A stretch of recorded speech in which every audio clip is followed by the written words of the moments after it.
Okay, so I've taken my beans, I put them in the refrigerator overnight to soak, and you can see that all the water is absorbed. I've poured some into my colander, and I'm just, rinsing them from all of the water that was on them. And then I am taking this and putting it here into a big pot. And then I'm going to put that on the stove and parboil that.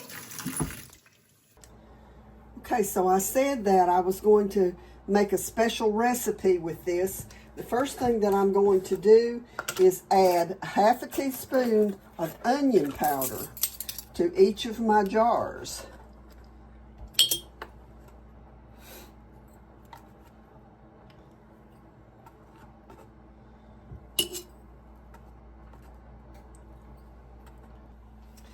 The next thing that I'm going to do is add some actual onion in the bottom of each jar. I'm going to chunk this up. Don't want it really what you'd say diced, but, have it small enough that it's, close to the same size as the beans that are in the jar. And so I'm just going to, you can see I'm not dicing, I'm just cutting in large chunks to add these to the jars.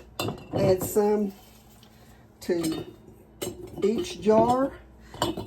Talk about adding some flavor to your beans. I do this with almost all of the beans that I cook. Green beans and pintos and white beans, just whatever. But it makes a huge difference. Okay, so the next thing that I'm doing is adding some bacon.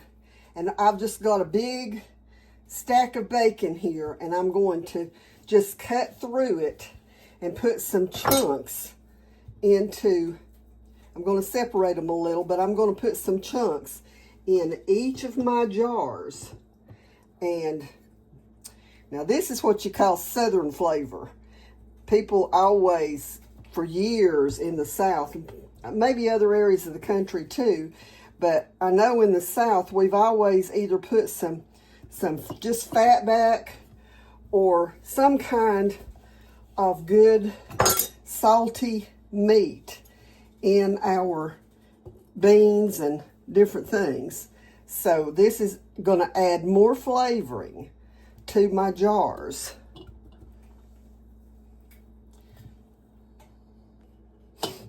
Okay, so the next thing that I'm going to add, and this will be the last thing that I add until I put my beans in the jars, and that is going to be some canning salt. And I would normally put a teaspoon of canning salt, but I'm not going to put hardly a teaspoon in these because they have that salted bacon in them. I don't want them to be too salty because we can always add salt as we open them. So I'm going to get this salt in them, and then my beans are about to get to a boiling point. I've got to take them off, and then we'll come back and finish this project up, get them in the canner.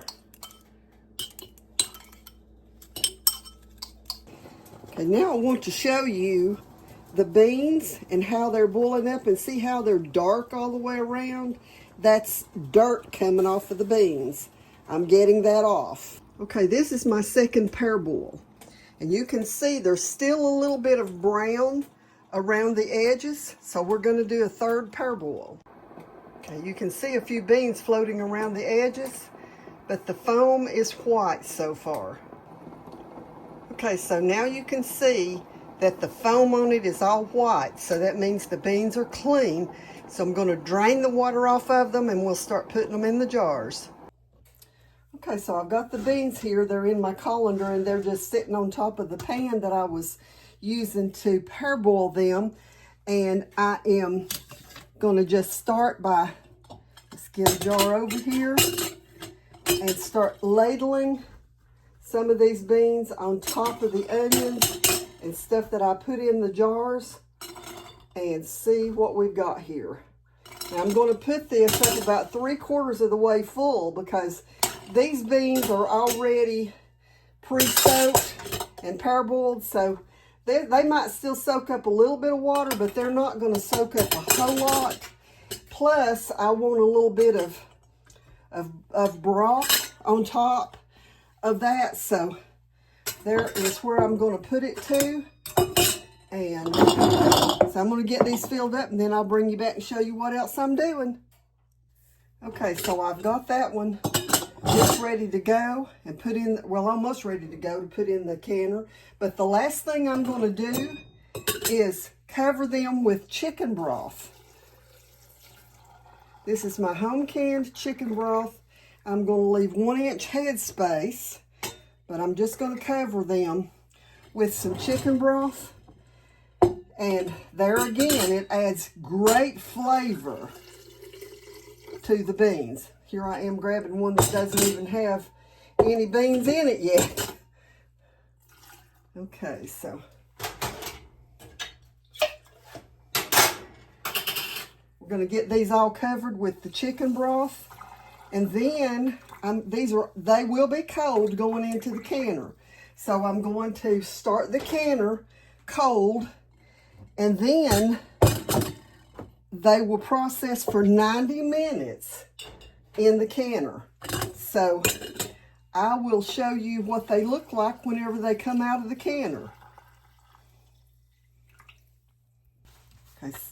Since I have bacon and also chicken broth in these, I'm going to wipe the rims with some vinegar. So that, will help to get that grease off of them and might prevent them from not sealing. So I'm going to get these in the canner now. Okay, so I wanted to show you one more thing as I'm getting started here. Okay, so I am using my Superb canning lids. Now these lids have more of the rubber seal on them here than the other brands that you see. And they are made so that when you put it on the jar, just tighten it until it starts to tighten. Give it just a twist. Don't lock it down, because if you do, it could pop that lid off. So just put the lid on and tighten it till it starts to tighten up a little bit, and then that's far enough. You don't want it. These are made not to buckle in the middle, so instead of buckling, it can pop off if you tighten it too tight. So, well, this is the first batch that has come out of the canner. As you can see, there's quite a bit of liquid above the beans because I soaked them and parboiled them before I put them into the canner. So that's what you can expect, and that broth, that chicken broth, is going to make those delicious. I hope you've enjoyed learning how I do my pinto beans. This is one of the recipes. Sometimes I do them and just put some salt in them. I don't put anything else. So anyway, until the next time, God bless you.